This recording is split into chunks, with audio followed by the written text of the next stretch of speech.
Hey YouTube, it's JP Dillon. Today we're going to look at this 1963 RCA NuVista black and white TV. This is an all-metal tabletop. It's pretty spiffy. I'm going to show you a catalog page and the sets at the bottom right-hand corner.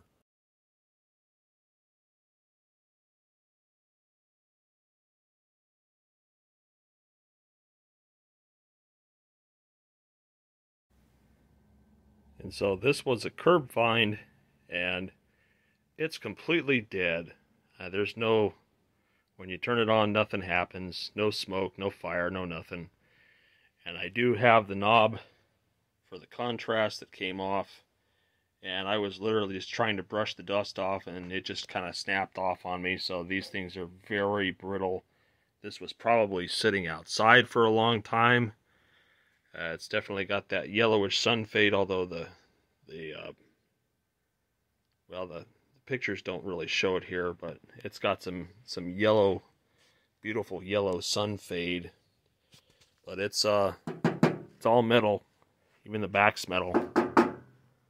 So kind of reminiscent of the Zenith stuff from the 60s. It's really spiffy. It's pretty well made. Cabinet's a little beat, but might clean up okay. Right now it's just kind of filthy. So let's get the back off and see what it looks like on the inside. So here it is with the back off. And you can definitely see that it got rained on. It's definitely had a hard life. I had one that was similar to this that I sold. It's got these potentiometers that get the tin whiskers in them. But this thing's pretty filthy. Probably the strangest thing I noticed at first here is it's got these bell fuses like the Zeniths use, but they're stamped RCA. You got one there and one there. And then you got this, let's see here. Somebody took off the, those vertical windings look okay, but somebody took this off. Not sure why. It's the first time I've had it open. And then they've got those fancy silicon diodes there, but this thing's definitely gotten wet. Attached permanently. No, oh, there we go. See it on the back here. Let's see what this is about.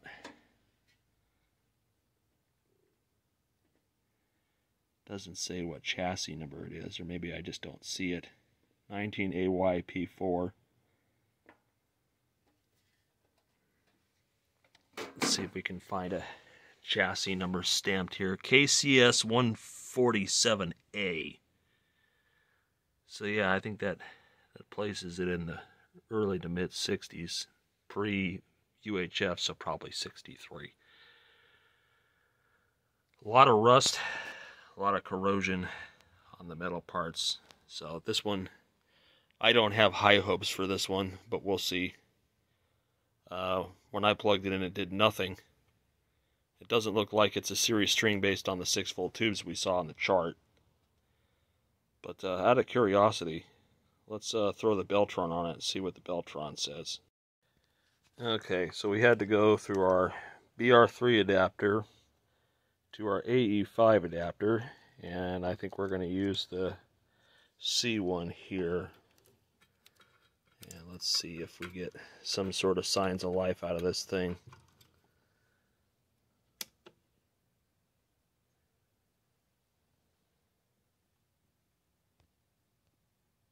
Yeah, filament's lighting. That's good.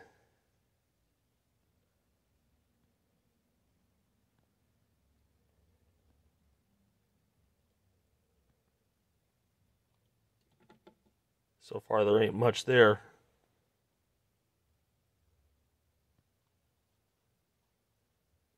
Anybody?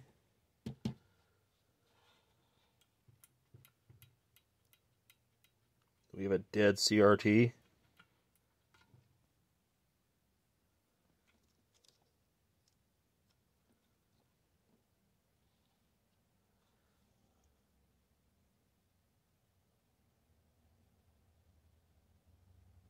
Really? Nothing?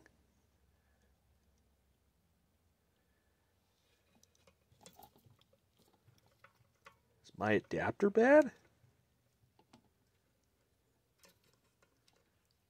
I mean, this wasn't like the Japanese ones where they had weird... Yeah, pins don't look too crusty. I assume this thing would just light off. Filament comes right up. It's not gassy.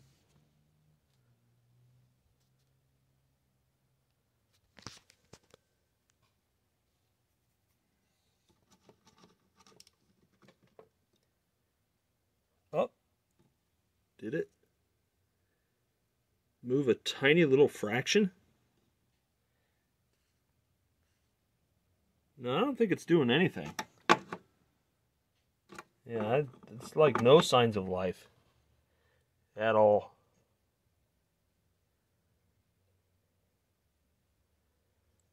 Yeah, I don't know. It just seems like I should get something out of it. So I wonder if my adapter is busted. Let's own that out real quick. Okay, so it appears I just have a bad adapter because I just wired it up here with alligator clips, and we can see that it's got a pretty hot CRT on it. We go down to 5 volts. It's holding pretty steady. So I think this thing's definitely worth the effort to try to resurrect. Let's see if we go down to 4 volts.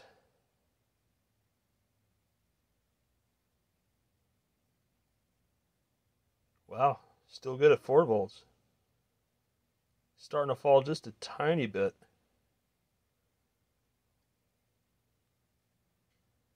Yeah, below 4 volts starts to drop off though. Still, that's good. That's a good starting point. Alright, so obviously the next thing I'm suspect of are these bell fuses. And I'm not sure what these are supposed to be. I used to have a book that told you what these were. This one I can't really see inside, but I'm going to stick the ohmmeter across it and see what the ohmmeter says right after I drop it on the floor and make everybody nauseous with my camera movements. So, what let's do here instead. We're going to make this look really awkward for everybody. And we're just going to see what these measure. So that one's, the blue one's obviously good. And then we've got this red one here. This guy, which I can assume is the B fuse. Looks okay. And you're there, so that's, let's see. Yeah, that should be doing something. 1.7 ohms, that's probably good enough to work as a fuse.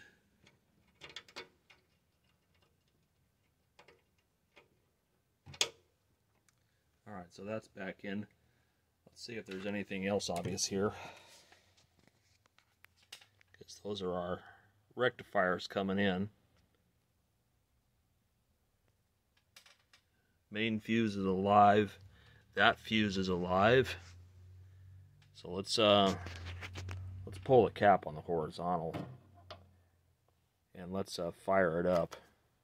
Piece of old plastic there. Fire it up and see what it's going to do or not do. Okay, so I got my dim bulb tester hooked up. We got the horizontal output tube out of circuit. Let's oh, that's bright. It is dimming. If I pull this blue fuse out, it doesn't really change much. Oh, there we go. That changes that.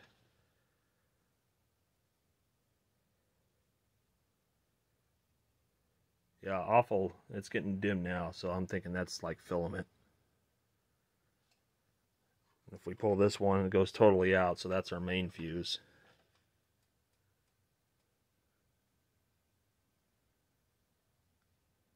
But it's not getting brighter.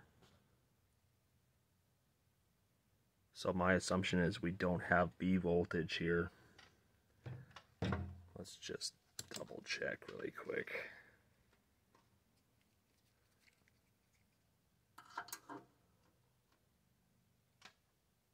Oh, wait, what's that?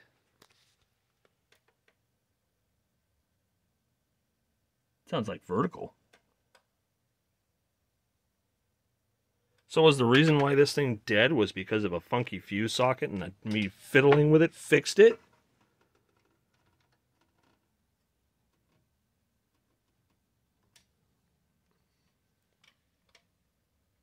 That sounds like vertical to me.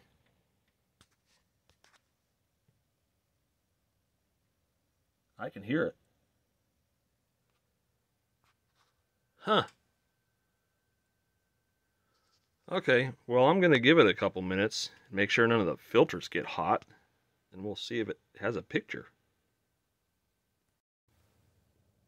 Okay, so it's been on here a couple minutes. The bulb's not getting any dimmer or brighter. These are still fairly cool. So, and then if I come to the cap of the horizontal output, assuming I can actually handle my test equipment and it doesn't go falling to the floor, yeah, I'm going to get a test lead. Anyway, now that we got a real ground there, I can check here in the cap of the horizontal out.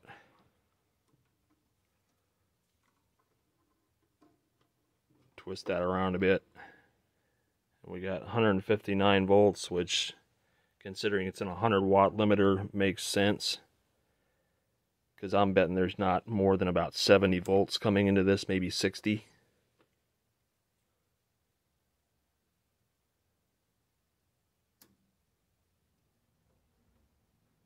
Yeah, we got 49 there. So about 50-something volts going into it. Not very much. About half. But the vertical's running. You can still hear it.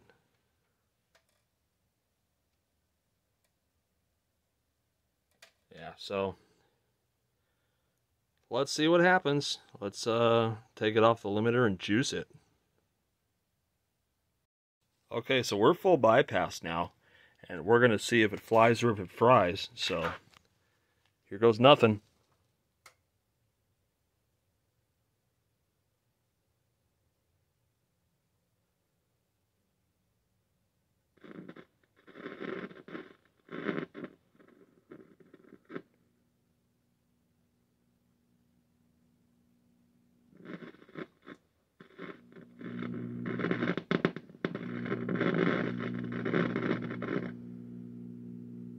No high voltage. I can hear that vertical running though.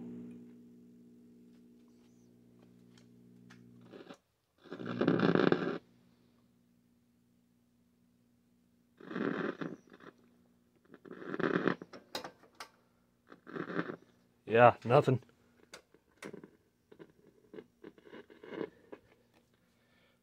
Horizontal's not red plating though. Up. But we can see with the brightness cranked up, we have insufficient drive. So it's not very happy. But it does power on, so that's a start. So because we have insufficient drive, let's check our horizontal oscillator. So RCA loves to use 6FQ7, 6CG7 for their horizontal oscillators. And they take it like a rat. They will usually short, or they'll get some sort of internal leakage that will prevent them from running. It could be also that our 6JB6 is really tired, or the dampener's got a problem. But given the fact that we have insufficient drive, I'm going to first go with that the 6CG7 there. So let's see what that test says. So we're going to pop this into our B&K 747.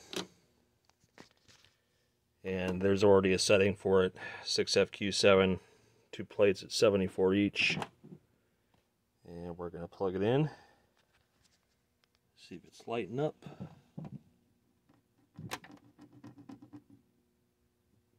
I know it lights up because the tube's hot. There we go. See some kind of a filament there.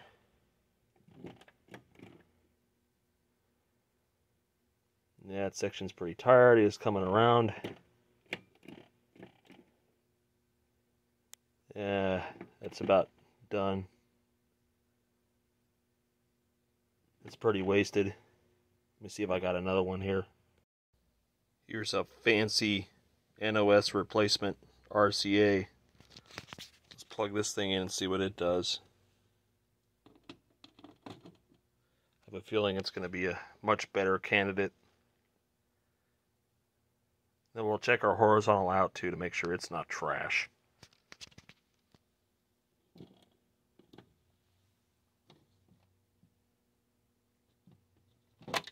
It's lit. Or maybe not so new.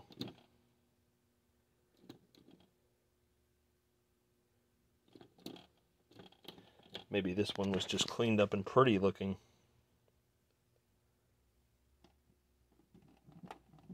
Tight fit in the socket, but it doesn't read much different than the other one. So it's either a pull and nobody told me, or this tester's out of calibration. Let's find another. Alright, so I have a feeling that my tester's out of calibration because I've tried 3 different tubes now and they never seem to peak above 40. Although this is better than the other one was, so it was like, 20 versus 40. So I'm going to pop this one in and see if we get our drive back after testing the horizontal out. Okay, so here's our horizontal output. And that's pretty trash.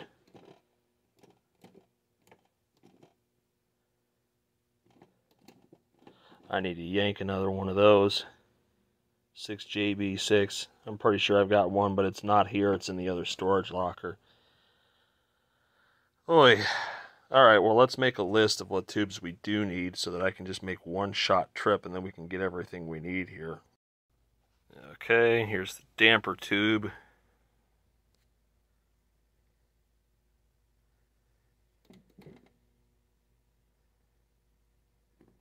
Nothing. Really?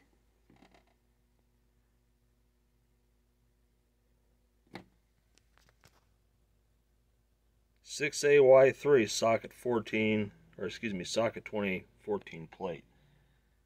Yep, socket 20, 14 plate. Up, there we go. Just took it a bit. Yeah, that's still fine.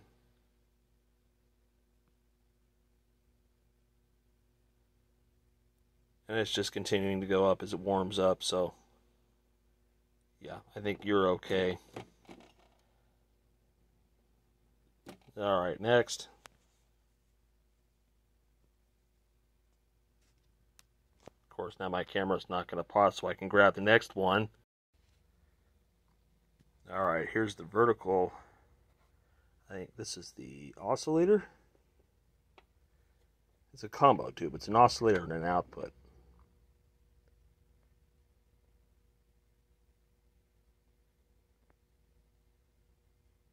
So that's not great.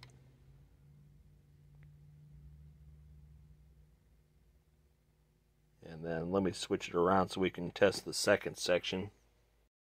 Okay, here's the second section. Actually, this is supposed to go way up. Yeah, so that's kind of tired too. Let's get another one of those. Alright, here's our AGC and sync separator. The 6KA8. No shorts.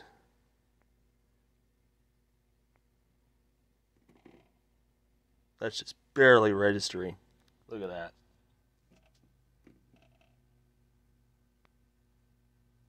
I'm thinking that's dead. So, how is it that this thing has a nice fresh CRT in it, but all the tubes are dead? Let's make sure here I got the right thing.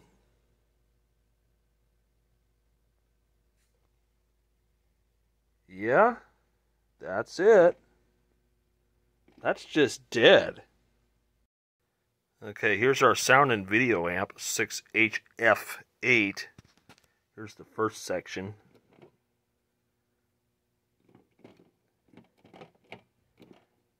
It's a little tired. Second section's way up there.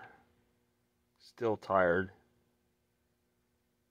See if I got one of those too. Here's a 6GX6. This is in the IF strip.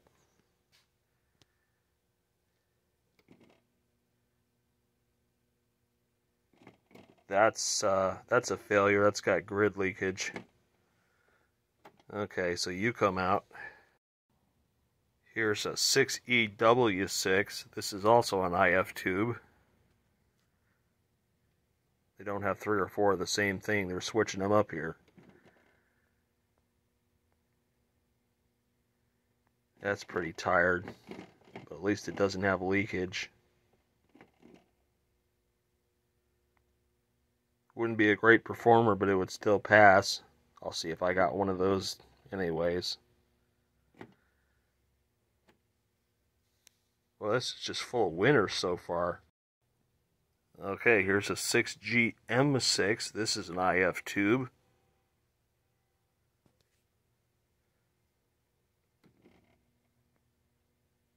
That's pretty dead. Just no emission left, just used up. And if you look at all these are all RCA tubes. These are all the original ones too. So this was just used until it quit working, and then they put it out on the curb. And here's the first IF. This is the 6BZ6. That's a pretty common tube for an IF strip.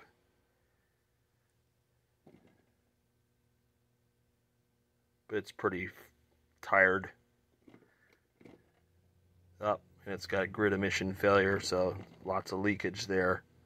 So that goes away. Okay, here's our sound output, 6AQ5.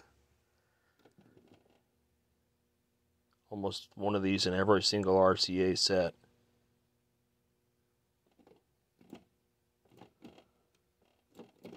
No leakage or anything, just kind of piss poor emission. I've got a bunch of these lying around. These are a dime a dozen. I don't really care much about the sound, but while we're out there searching for tubes, might as well. Okay, so here's our mixer oscillator in the tuner, which someone's replaced. This is a 6U8. It's a General Electric replacement. Let's see how this one tests. Not great. Up, and it's got grid emission failure, so away it goes. And then there's finally the new New Vista RF tube, which is that little guy there, 6CW4. Those are expensive. I really hope that's not bad. Dead. Let's see here. Make sure I got it right. CW4 test bank 2. Okay, I was hitting 1. Yeah, not great, but that's going to stay as is because that's like a $30 thing. 6CW4, let's check the price on that real quick.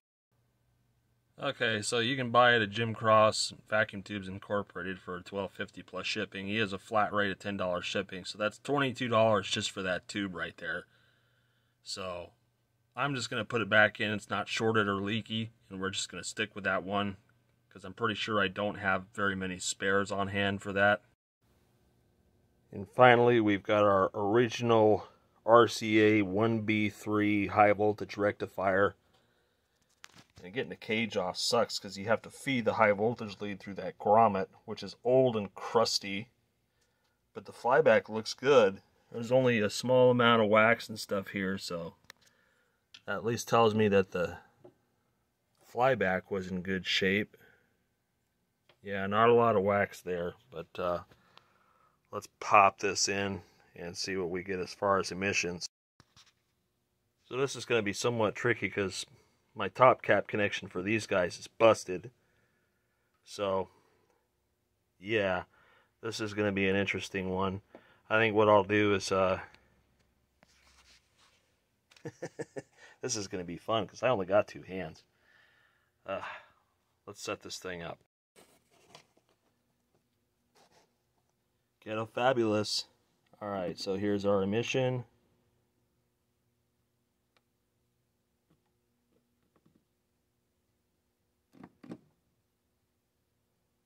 That's still okay. How did that escape death? It's usually the first thing to go on these is the high voltage rectifier. It's not in great shape, but it should still work. Yeah, I don't know how that is. But yeah, that high voltage rectifier is fine. At least for our test purposes. Alright.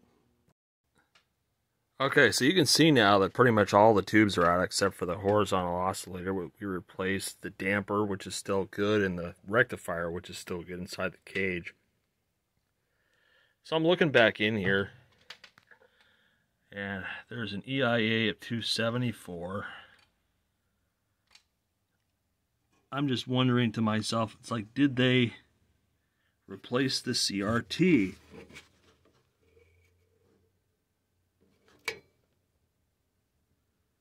Not to exceed 16 kilovolts. So it doesn't, I don't see the RCA logo. EIA 274. It's just, I don't think that's RCA. Let's look that up. No, according to what I found so far, 274 is RCA. So it's hard to say whether that's an original CRT or whether that's a replacement. Yeah, and here, Triad Electronics 274, that's RCA. So, that's an RCA tube, we just don't know whether it's replaced or not. Because so far, just about everything in this set, all the tubes in this set with the exception of the damper and the high voltage rectifier, were all just dead. I mean, the RF amp and the tuner's hanging on there, but holy crap. So this thing was just used until it didn't work anymore, and then they put it out. So I need to go to my storage and find a bunch of tubes, and then we'll slap them in here and see if this changes its behavior. I mean, the horizontal output was about absolutely dead, so I can see why we're not getting anything there. The oscillator was weak, but you know, dead output tube won't do much either. It wasn't red plating, so it's probably just the tube's not conducting worth a damn. When I pulled it out of its socket to test it, it was barely warm, so I don't think it's doing much of anything. The filters didn't get hot, so that's a good sign. But, yeah. So we're going to get a big load of tubes for this, and then we're going to pop them all in and see if that changes anything. So stay tuned for part 2 of that one. Okay, well, back together for now, until I find a grip of tubes for it. Gotta go digging through my storage. I'm pretty sure I have all of those, but don't know for certain until I look. And I won't be out there until probably tomorrow late afternoon or early Wednesday. So assuming I can find all the tubes I need, we can get them in here and see if that produces any change. And we'll see about reattaching this knob. The tuning knob is pretty, well, it's missing its little collar piece to hold it on here. So this thing was just abused. I mean, all the tubes, except for maybe a couple, were just dead.